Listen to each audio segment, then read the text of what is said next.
Hello, and welcome to Breezing with Beerman. I am the guest host for this program, Kurt Tazalar. Our first guest is Gail Siggilakis. She is the author of The Affirming Way of Life.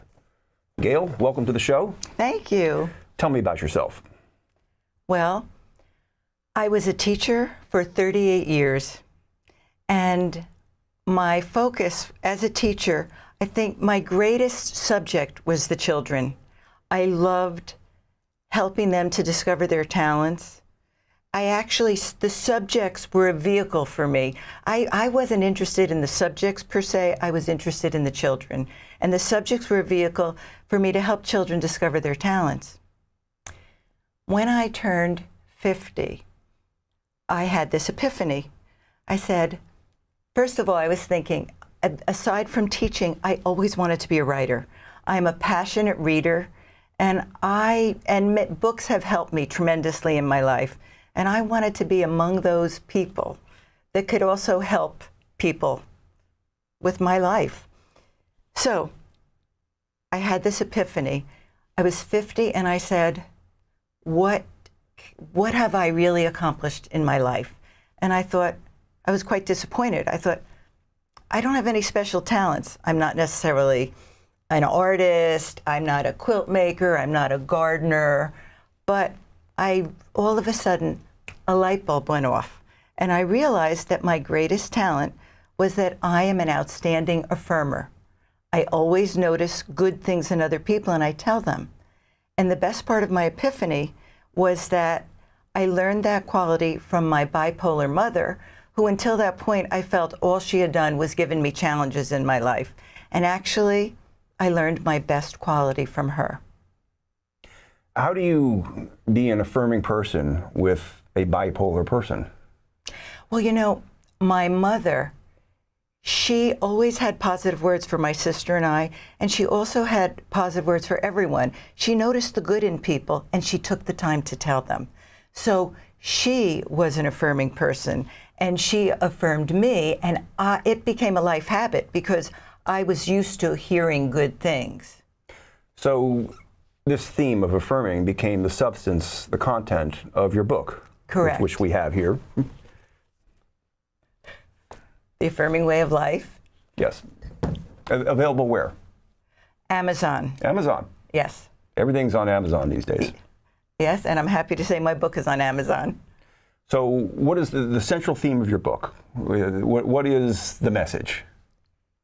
The message is that the words we speak to the people in our life make a tremendous impact, and we don't realize it.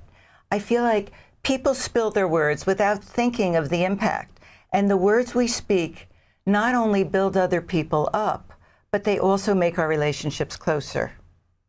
Let's deal with specifics here, dealing with a person. How does one incorporate your philosophy into their daily interactions? Okay. Well, it starts with recognizing that your words impact people. And then it involves looking. It's like looking with eyes for what's good in a person rather than what's bad. So, for example, I'll give you a little story about how the affirming way transformed my relationship with my husband. When we are in a relationship for a long time, grievances build up, and we start to not notice, the good stuff in the person that we were all gaga over when we first came together. So one day, my husband had done the dishes, and he said, I did the dishes. I said, oh, that's good. And he said, well, you didn't say it. Didn't you appreciate it? And I said, well, Gus, I do lots of things too. I go grocery shopping. I don't expect you to say thank you. So I thought about it, and I realized that my husband really, he gave from the fullness of his heart. He was doing the dishes to make me happy.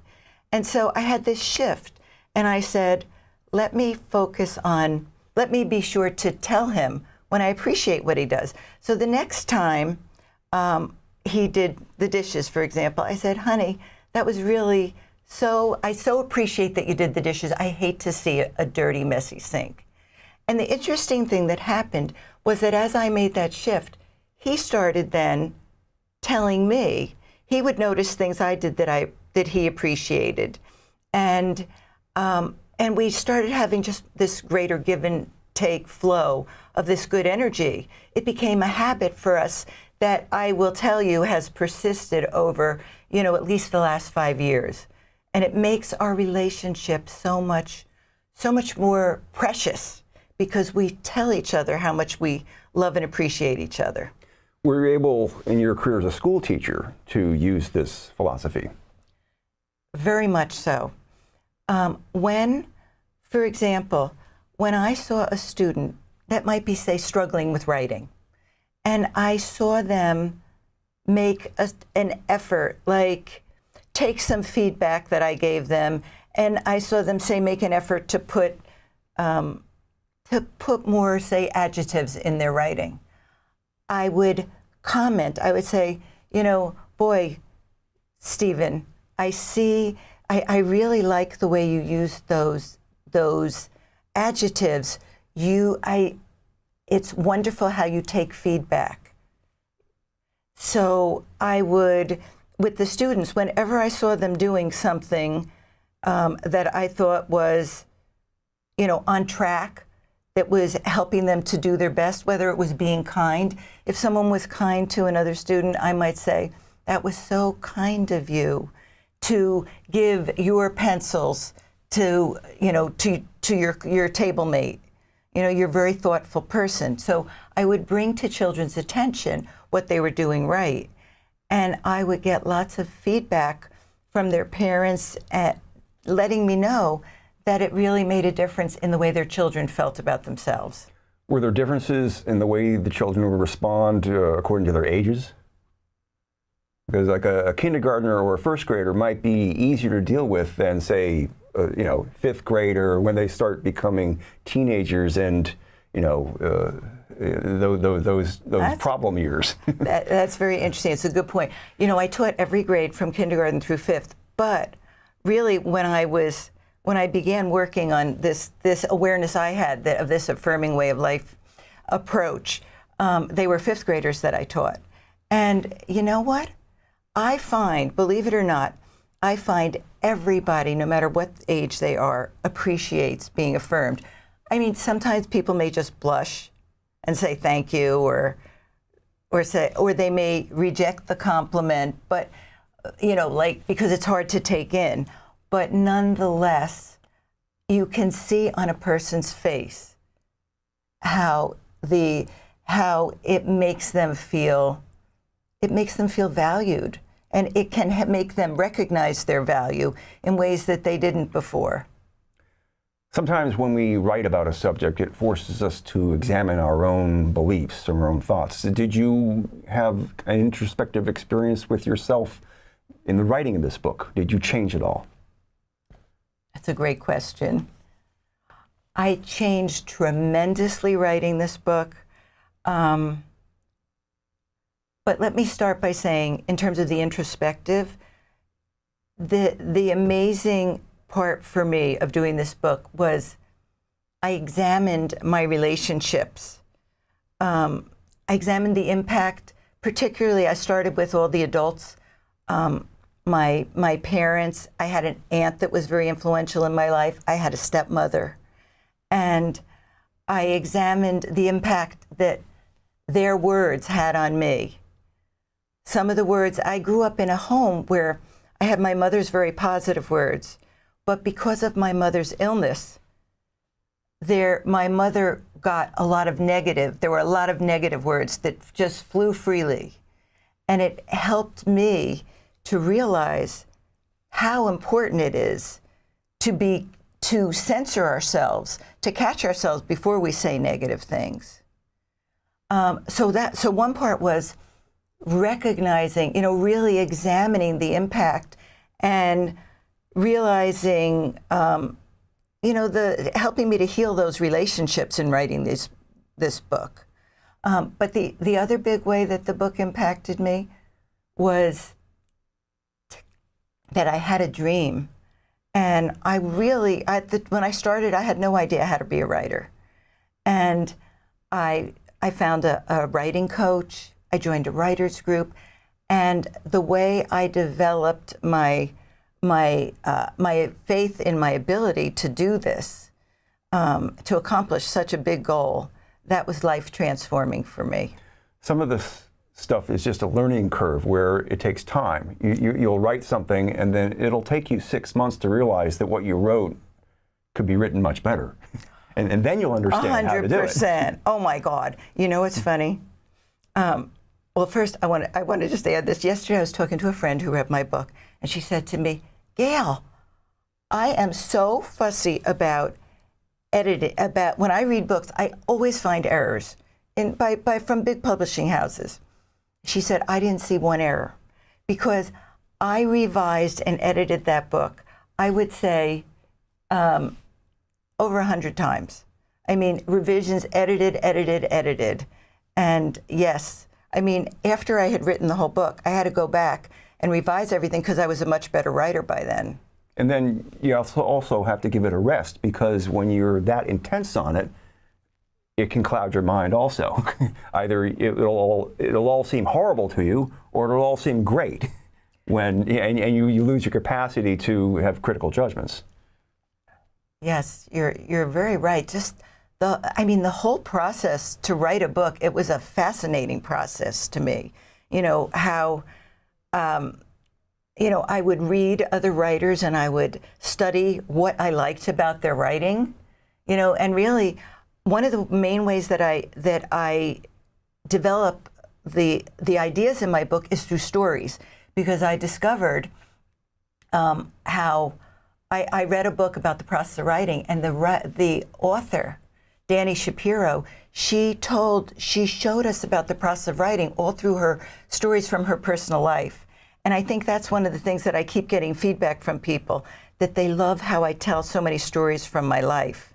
But yet, another piece of it was, because this was my first book, I wasn't sure that my ideas were strong just on their own. So I did a lot of research, and I found such interesting research that validated my life experience and my stories.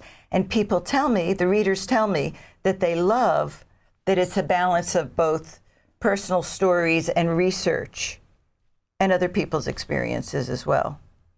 What's been some of the response to the book? Okay. One person just the other day said to me that this story I told, it was in my town that I live in, Robbinsville. Our superintendent, about a year ago, I think it might have been 2 years ago, he was accidentally run over by a student on her way to school. That was no accident. I'm kidding. Anyway, he was out jogging, walking his dog. He was run over. And it was the biggest tragedy in our town. He was an amazing, positively spirited person with a great impact. At his funeral. And he died. He died. Wow. He did die. I'm sorry. Yeah, he did die. And at his funeral, he had three sons and his wife. And their eulogy impacted me so much that I included stories from it in my first chapter.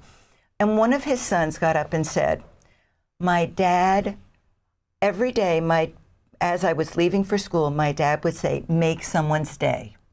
So a reader who contacted me the other day said she read that story about make someone's day, and it was like a light bulb went off in her head. And she said, I want to make people's day every day. And she was a teacher, and she told me how she started a thing with her class where she wrapped a box with wrapping paper and brainstormed with the kids, how can we make someone's day? And one of the ways the kids came up with was to affirm their bus drivers. So the first week of this program, she had helped the kids generate a list. How can you specifically affirm your bus driver so it'll really make a difference to him? And she said it was amazing. The story she heard from the kids, how good they felt about it. And she even had heard some stories from the bus drivers. So, you know, I just felt her excitement about, she said to me, it's such a small thing to affirm someone, but it can be such a big thing to them and your relationship. Your book is available on Amazon. Correct. So anybody wants to Get, yes. The Affirming Way of Life, Gail Siggilakis. Siggilakis. Siggilakis. Very nice. Thank you. Thank you for having me on your show. You're welcome. And I also have a website, theaffirmingway.com. Thank you.